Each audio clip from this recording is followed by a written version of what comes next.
Hi friends, welcome to our new vlog. Today's vlog is from Islamabad to Taubad, Kashmir's journey. This video is going to be special for foreigners definitely, but at the same time this vlog is going to be very special for those people of Pakistan who have never been visited to Kashmir. If they have gone to Kashmir or they remain limited, the most special thing in this journey is that we all friends took this journey on a motorbike. Yes, motorbike, which was very dangerous and bigger than adventure. So let's start this beautiful journey.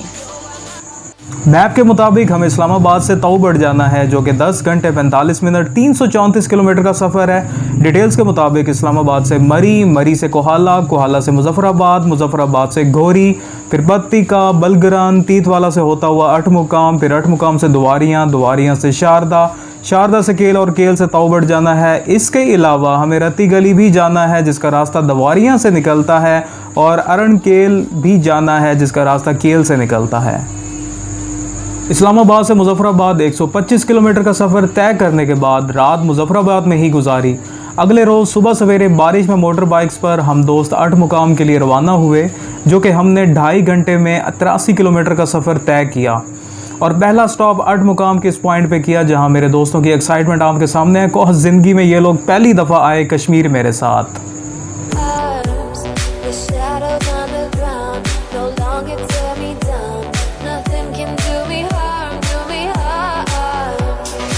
केरन के मकाम पर पहुंचने के बाद rest किया और चाय पीने के साथ केरन रिजॉर्ट बुक करने का प्लान बनाया।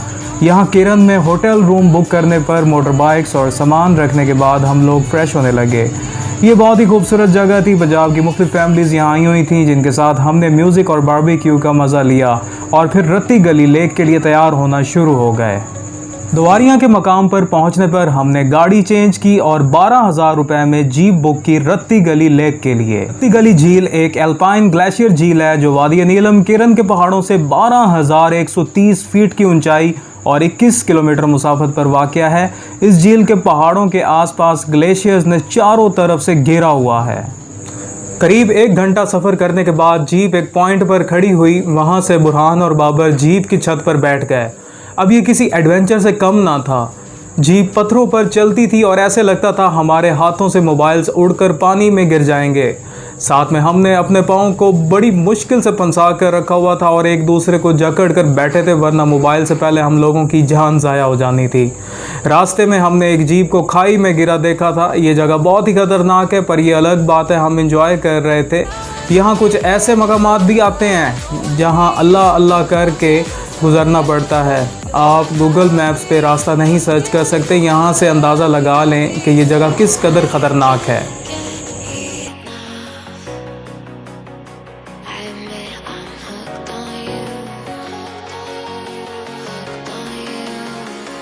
रत्ती गली बेस कैंप पर पहुंचकर हमने खाना खाया, चाय पी। उसके बाद एक बार फिर 1 घंटे की अब हाइकिंग करना थी, क्योंकि ऊपर दफ़ा 144 के तहत जीप ले जाने की परमिशन बिल्कुल भी नहीं थी, क्योंकि कई बार जीप्स हादसात का शिकार हो चुकी हैं।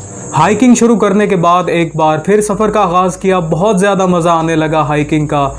यूँ मालूम होता था जैसे हम किसी काफ़िले में कंट्री से दूर जा रहे हैं। वहाँ की language, way of living complete different होने की वजह से बाहर के मुल्क वाली फीलिंग्स होती हैं। बीच में हम 600 रुपये देकर खच्चर की सवारी की और एक तवील हाइकिंग करने के बाद आखिरकार रत्ती गली का पहाड़ नज़र आने लगा, जहाँ बादल एक जगह पर खड़े थे छत बनाकर। इस खूबसूरत मकाम पर यूँ मानो जैसे हमें खुशामदीद कहा जा रहा हो इन बेहद खूबसूरत मनाजिर की तरफ से।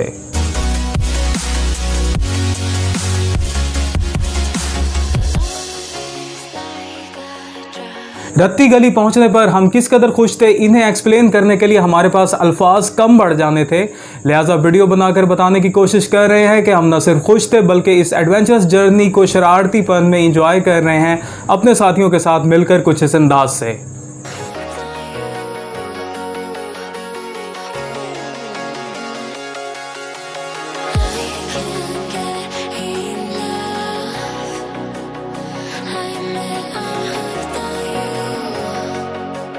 यहाँ से वापस हम दोबारा जीप पर होटल गए, रात गुजारी खूब मस्ती मजाक करके, और फिर रात के 12 बजे तक सो गए क्योंकि सुबह केल जाना था।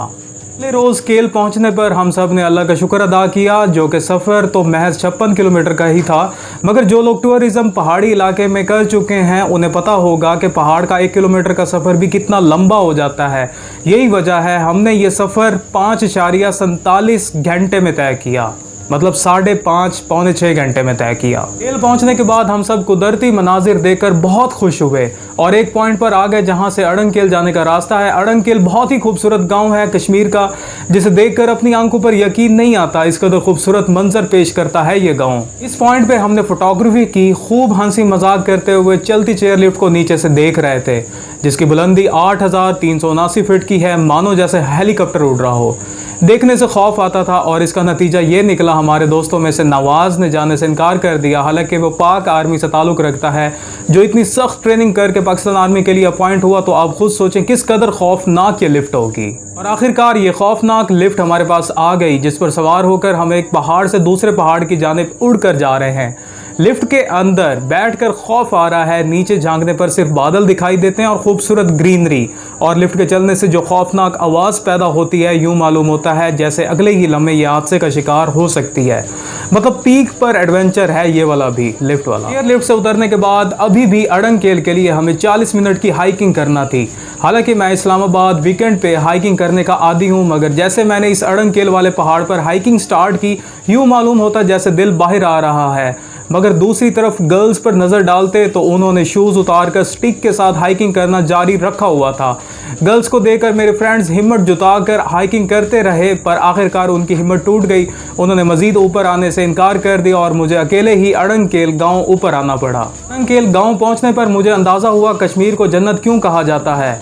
मेरा दिल खुश हो गया, मैं हर चीज़ को नोट करने लगा।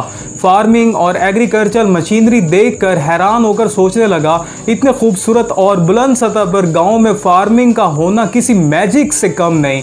इस गांव के पहाड़ के पीछे से इंडिया स्टार्ट हो जाता है। तकरीबन 1 घंटे के मुसलसल इसरार पर बाकी साथियों को भी मैंने ऊपर अड़ंगकेल बुलवा लिया, जहाँ हाइकिंग करने पर हम लोगों की क्या हालत थी, चेहरे देखकर अंदाज़ा लगा सकते हैं आप।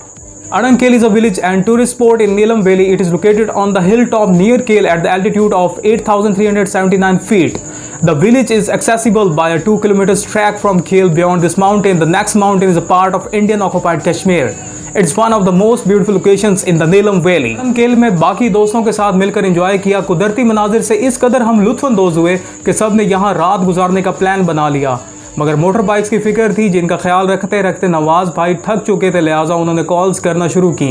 इस दौरान हमने रात गुजारने का प्लान कैंसिल करते हुए जल्दी से फोटोग्राफी की और पूरे अड़ंगकेल गांव को विजिट करने के बाद वापस चल दिए। केल से ताऊबड़ का सफ़र 41 किलोमीटर का है, मगर हमने ये सफ़र 4 घंटों में तय किया, जिसकी सबसे बड़ी वजह थी रोड का प्रॉपर ना होना। दर्जनों दफ़ा हमें बाइक से उतरना पड़ता तो बाइक ऊपर चढ़ने के काबिल होती थी। ये एक खूबसूरत आबशार है जो ताऊबड़ सफ़र के दौरान ठिंगी सरदारी और जनवाई के बीच आती है, और इसका बहाव इस कदर तेज़ है कि हमारे बाइक्स को साथ बहाकर नीलम वैली में निकल जाए। इसी डर से हम सब बाइक से उतर गए और बड़ी एहतियात से बाइक गुजारी। हमारा ताऊबड़ का सफ़र निहायत ही खौफनाक था। हमें सफ़र करते करते रात हो गई और लोअर ताऊबड़ के मकाम पर एक ऐसा रास्ता आया जहां पानी रोड को निकल गया और हमारे मोटर बाइक के इंजन तक पानी चढ़ आया। हम तमाम दोस्त खौफज़दा थे। ऐसे मकाम पर एक दूसरे से झगड़ा कर रहे थे। बाबर तुम्हारा कसूर था, बुरहान तुमने हमें ताऊबड़ के लिए उकसाया। और लड़ते लड़ते करीब रात के 9 बजे हम ताऊबड़ पहुंचे, पाकिस्तान आर्मी को ID कार्ड सबमिट करवाते हुए। लाइन ऑफ कंट्रोल का ये एरिया है, LOC है, without army permission you can not enter here. हमने ताऊबड़ के एक होटल में गुजारी, जहां दिन भर की थकान के बाद हमने स्पेशल देसी कढ़ाई का ऑर्डर दिया, और यकीन करें वो कढ़ाई हमारे सामने बनाई गई और उस जैसा टेस्ट आज तक हमने और कहीं नहीं ना खाया, ना इस तरह का टेस्ट मिला। Taobat is the last station and end point of Neelum valley. Taobat Muzaffarabad से 200 किलोमीटर और केल से 41 किलोमीटर पे वाक़या है। ये पाकिस्तान और वादी नीलम का आखिरी स्टेशन है। ये हिंदुस्तान कृष्ण गंगा का करीब तरीन मकाम है, जो पाकिस्तानी हदूद में दाखिल होकर नीलम रिवर कहलाता है। यहाँ मौसम सरमा में शदीद बर्फबारी होती है, जो अक्टूबर से अप्रैल तक जारी रहती है। अक्सर लैंड स्लाइडिंग और पानी के तेज़ बहाव की वजह से यहाँ रास्ते नहीं मिलते। टूरिस्ट सिर्फ गर्मियों में इसे विजिट कर सकते हैं, वो भी आर्मी डिपार्टमेंट की परमिशन से। सवेरे हम 6 बजे बजे उठ गए। मकामी लोगों के मुताबिक सुबह का नज़ारा बहुत दिलकश नज़र आता है, लिहाजा हम वाटर पॉइंट की तरफ गए। यहाँ लकड़ी की एक पुल थी जहाँ सिर्फ 2 लोगों को ही जाने की परमिशन थी, बट दोस्त एहतियात से चढ़ गए इस पुल पर और बेहद फोटोग्राफी की। मैंने जब पानी पर नज़र डाली मैं फ्रीज हो गया और सोच में गुम हो गया इस कदर खूबसूरत नज़ारा देखकर।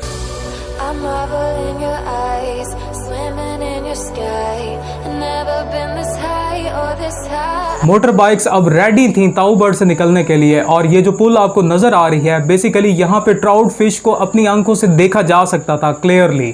बहुत ही खूबसूरत जगह है ये। यहाँ साइन बोर्ड्स के साथ ख़ास तौर पर फ़ोटो सेशन हुआ ताकि हम अपने व्यूअर्स को बता पाएँ कि ये है वो जगह जिसका ख्वाब हमने 2010 से देखा था विज़िट करने का।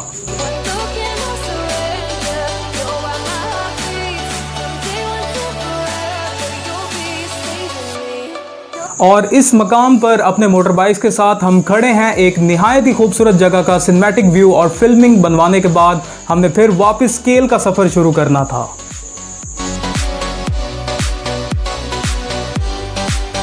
और ये हैं हमारे नवाज भाई केल के नज़दीक एक खूबसूरत मकाम पर ठंडी आहें भरते हुए खूबसूरत यादों में गुमसुम इधर उधर जंप लगाते हुए नज़र आ रहे हैं।